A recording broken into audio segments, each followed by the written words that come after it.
Hey there, welcome to the CMMC Compliance Guide podcast. I'm Austin.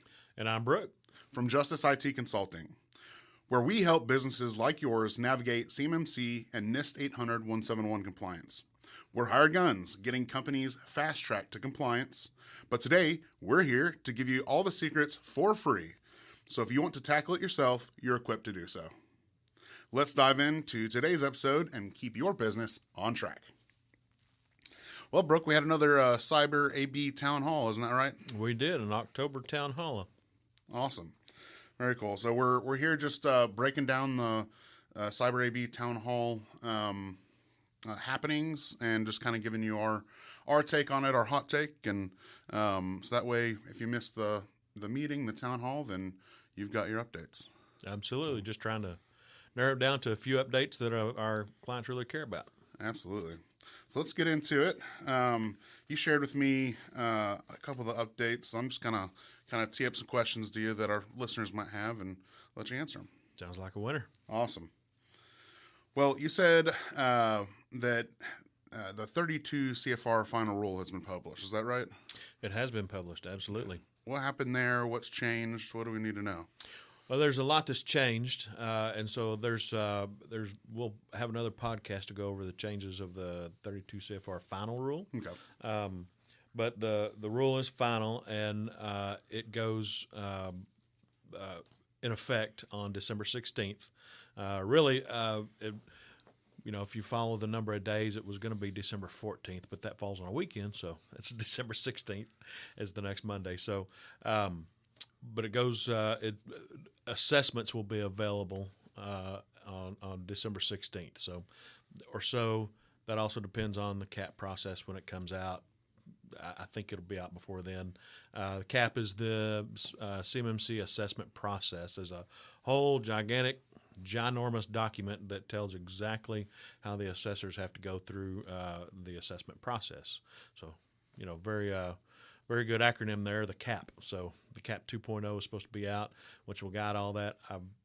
I don't see why it wouldn't be out before December 16th. But yes, so CMMC is official.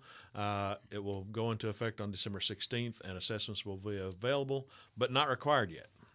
Okay, awesome. So what do you think the implications are for our listeners, for businesses looking to get certified or that have DoD contracts? What are the implications for them? Well, really the implications are that the assessments are available. I can tell you that there's a bit of a shortage of C3PAOs, the organizations who do the assessments, and assessors. So we all kind of expect, I say we all, people I listen to, I guess, and anyway, kind of expect there to be a bit of a rush and people trying to get certified, especially as it moves on closer to the time that those are required and that when that 48 CFR rule drops. So, and the point there is that if you're ready, don't bother if you're not ready, of course, but if you're ready to go through an assessment or a readiness assessment, which would be something you do prior to the actual certification assessment. We've kind of discussed that on previous podcasts, why you would do that. But if you're ready for that, then I would go ahead and get on somebody's on a C3PAO's calendar, which probably would require a down payment, I would guess. But anyway, get on their calendar and get a schedule set, and that way you're in line, because who knows what's going to happen mid-2025. So I've got something here, a note to talk about M&A activity. What's that about? Yeah, so one of the and it's really I think it's more of a clarification, not really a change, but it did come out in the 32 CFR final rule. They talked about it in the CyberAB town hall. If there's any kind of significant activity on your business system that you define, that you scope out for the CMMC assessment, then if there's any M&A activity, that likely will change. It'll change the business structure. It'll also very well almost always changes the infrastructure somehow. Also, if there's any other system changes, joining of networks, or you move to the cloud, or whatever it may be, those are significant changes. The M&A activity was specifically called out too, but any of those changes are going to require a new assessment. So if you've already been assessed, and say you have your level 3, or level 3, but level 2 certification, then and even really if you have your level 1 assessment complete or level 2 self-assessment complete and uploaded, then a new assessment will have to be performed, whether it's self-assessment or certification assessment, because those are significant changes. So they need to, if you're going through an M&A or anything like that, you need to make sure you have a budget for that. Yeah. And I think they called out M&A activity specifically. I mean, really just because there's so much of it going on right now. I know in our world, in the IT world, there's just a ton of it going on. And we also see it with some of our manufacturing clients, that have gobbled up other people, or that got gobbled up. So absolutely, there's a lot of M&A going on. Yeah, it's hot. It is hot. And it takes different forms also, some M&A comes, some merger acquisition comes along and they leave everything as is. And then there's not just a lot of change. There is change, of course, to the business structure and who has that cage code and all that kind of fun stuff. But and then some come along, roll everything up, roll everything in together. There's all sorts, but those are changes that will require a new assessment. Yeah, I think we've seen for most of our DoD, I would say small and mid-sized businesses that have been gobbled up. Most of them actually kept the infrastructure in the business entity for the most part, just as is. They did. There are quite a few of those that did. Absolutely. Yeah. I don't think we've seen a lot that did a full transition, because I think it's just a little more simple to and to keep things compliant as well. Just as it's a complete different entity. Absolutely. Yeah. So ESPs were called out as well, you said. ESPs were called out. So with the proposed rule, there was a lot of waves made in the comments and everything, because they with the proposed rule, they basically if you provided any sort of service to a organization seeking assessments, we'll just say OSA, okay. If you provided any kind of service to them that secured their data, secured their CUI, secured the configurations, or had configuration data, or of course that had that processed, stored, or transmitted FCI or CUI, then you were an ESP. And ESP was this giant umbrella of everybody. CSPs, cloud service providers like Microsoft and Google and tons of others, are also ESPs. So that was a giant umbrella term. And so for CMMC, if you're an ESP, if you store, transmit, or process CUI or FCI or CUI, or if you have security protection assets or security protection data for that client. So, and as such, if you were an ESP and fall under that, then you either had to be, if you're a CSP, of course, this didn't change, but you're going to have to be FedRAMP moderate authorized or equivalent. That could be a whole podcast episode in itself. But there's a difference there, and it matters. It matters in the cost of the program, of the assessment, and everything. But the other thing for the rest of the ESPs that are not a CSP, that meant you had to be level 2 certified before the OSA could even go seek assessment. And not only did we, as an ESP, as an IT provider, have to be level 2 certified before our OSA our client could go seek assessment or certification, but any service that we used also had to be level 2 certified, or depending if it was a CSP, it had to be, of course, FedRAMP moderate. But so that impacted a lot, and it really shrunk the services down to sorry for the noises, the sound effects there. Don't worry, we'll amplify them on the editing. Yeah. Right. But it really shrunk that down to just a few enterprise services, which was that's not good at all for SMBs, especially from a cost standpoint. From a cost standpoint, everything. So it's not good for us because none of those enterprise type solutions that would be left are meant for small businesses. They're hard to manage for, if you have a whole bunch of small entities you're trying to manage, it makes it tougher. But what this proposed rule, what the final rule did, sorry about going on and on, but what this final rule did was it narrowed that back down and said that we don't have to be L2 certified, or we don't have to be the same level as our client. However, all of our systems in question that fall under the ESP status will have to be assessed along with the clients. So, if you have a bunch of clients that are seeking assessment or certification, then it might be best to go ahead and get L2 certified. So that's just a lot easier for you, and you don't have to go through that fun process, 10, 20, 30, 100 times, it'd be best to be L2 certified, but we don't have to be. So, but to clarify, your systems will be assessed along with your clients, the systems in question. Yeah. So if you have an IT company or anyone else that might be considered an ESP that isn't L2 certified, they could make you fail an assessment because their computer network and infrastructure is not in order. Is that what you're saying? Yes. Yeah. I mean, if they'll exactly because their systems that are in question that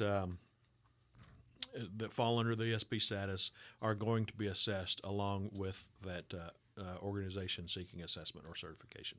Yeah. So my personal opinion on this is if I was going to spend $40,000 to $60,000 on a C3PAO, or to have a assessor come out, and my IT provider told me, we're good, good old thumbs up. I might want to put some effort into making sure that thumbs up is not just a wink and a nod, because then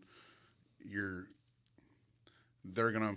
That money that came out of pocket's gone. Yeah, absolutely. And what are the issues of failing an assessment? Is that the implications of that?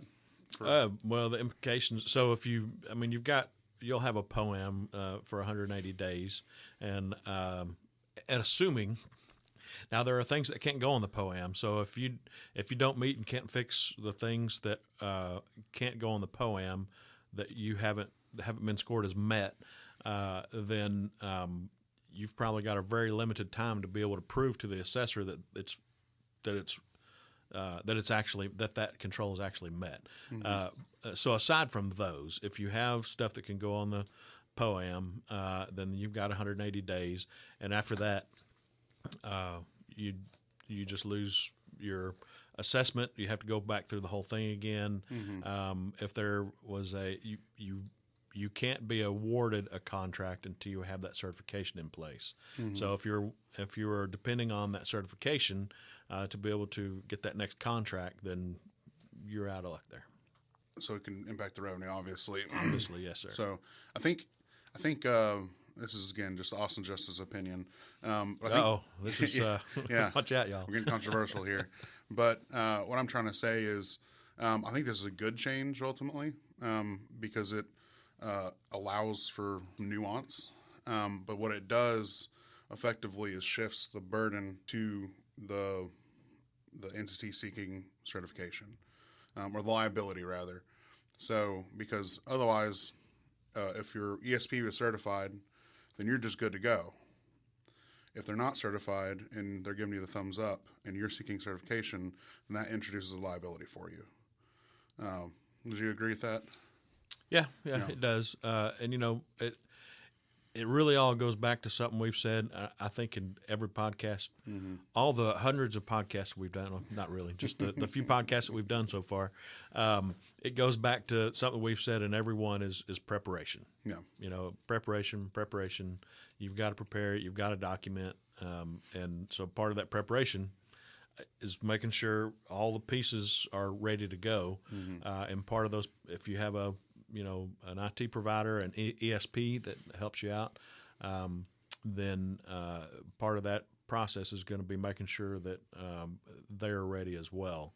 And if they're, it may require you bringing somebody in for kind of a readiness assessment to verify everything's good. It may require you just hiring an RPO, a registered practitioner organization, somebody who has some idea to come in and verify that everything's in place before then. So lots of preparation. Okay, cool. I thought that was kind of a big change with some nuance there that I want to kind of explore. Absolutely. Okay, cool. So moving on, because I think we beat that one to death there. Hopefully that's not bad to say for Google. God forbid we get demonetized with all of our reviewers out there. Wait, we're monetized? No.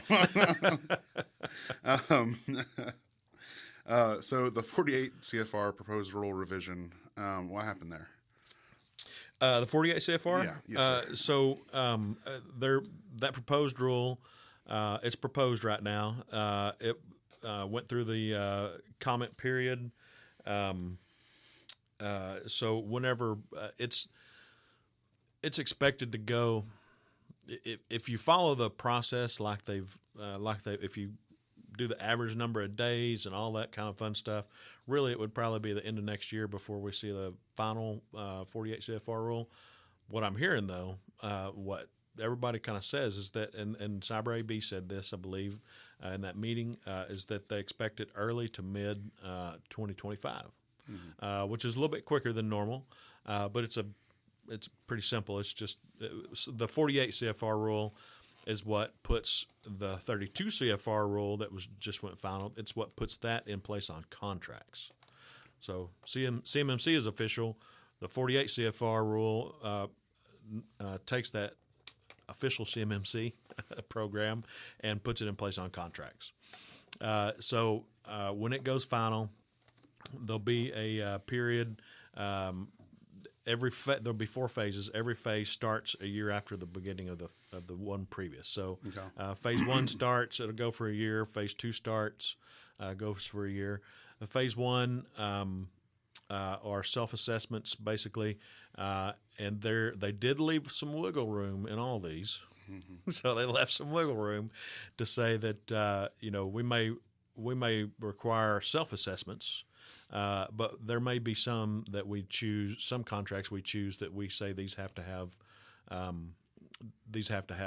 certification assessments, right? So these certification assessments could come earlier. They also said that they may on some of these they may leave the certification assessment to an option year on the contract, because contracts are for 1 year and then they have 4 option years after that, just in general. So that's how they may do that. But phase 2 is where the certification assessments start being required on contracts. Technically, you would think that wouldn't be till 2026. However, I have no doubt that, and the CyberAB said this, is that they don't know how the primes are going to require that or need to require that over their subs. So the prime contractors like Lockheed, Bell, Raytheon, they may need to get some of their subs, all their subs, who knows, but they may need to get some of those level 2 certified before phase 2 kicks in, because there may be some reason they require it. So that's really just kind of a rough timeline, but that's what the 48 CFR rule is and what they're kind of expecting from it, and it puts all this in place on contracts.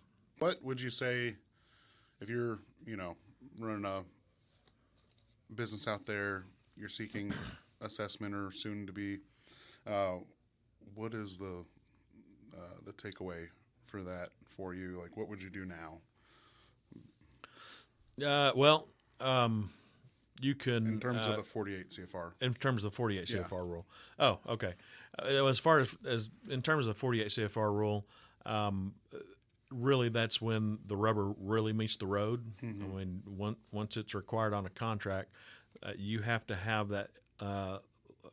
We're talking about level 2 certifications because those are the tough ones, and there's there's going to be level 1 and level 2 assessments, and by the way, they're talking a lot about the False Claims Act. So if you have a self-assessment and you upload it, be very cautious that you have actually gone and done the assessment yourself and gone through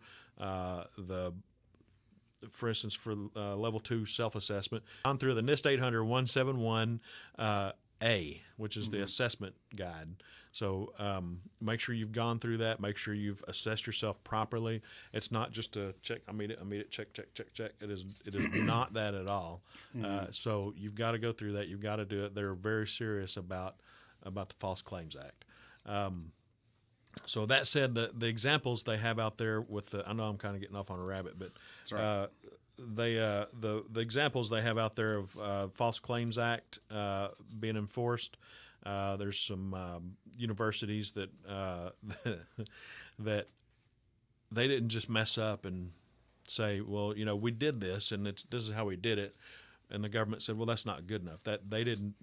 That's not what happened with those universities. What happened was they said they did it, and they didn't even try. So, and I'm sure they were part of it they did, but there were some. In other words, there was a lot of. It was very blatant. So, I wouldn't be scared that you implemented something and the federal government comes back and said, no, it shouldn't have been 1.5, it should have been 1.2, or whatever. I wouldn't be too scared about that, but just going off and checking the boxes is blatant, and you should absolutely not do that. You should also understand. So if you haven't taken time to understand how all the controls and objectives work, then you should figure that out. And because if you've not even tried to do that and you go check boxes off, then the federal government probably have a problem with that too. Yeah. I'm gonna jump in real quick, and that going back to the ESPs thing, that's another liability for you, because if you sent, for example, the SPRS assessment that you fill out and go through and answer all those questions, say you just sent that to your IT provider, they ran through it and said, yes, no, whatever, sent it back, you hurriedly went through it, filled it out, and submitted it, and then you get assessed, and then they cross-reference that SPRS with your assessment, and it's not matching up, then you could go to jail for that. Yes, you could get in trouble for that, absolutely. Yeah. I think it's just important, because I know we're in the weeds a lot talking about the compliance and IT and physical controls aspects and stuff of it. But we need to sometimes check ourselves and go, what the government is trying to do is keep North Korea, China, Russia from, attacking our infrastructure. And this could affect, from their perspective, and probably rightly so, people's lives and wars. And they're coming at it from that perspective. This is absolutely to protect the warfighter. It is. Yeah. And so it's kind of a big deal to them. Yes. So it is. It's not just about making sure your antivirus is installed and you have the latest POAM or SSP or whatever. So you should probably treat it as such, because they are going to. Absolutely. Yeah. So the False Claims Act is a big deal, and they talk about it a lot. And so you'd figure if they're talking about it a lot, it's for a reason. Yeah.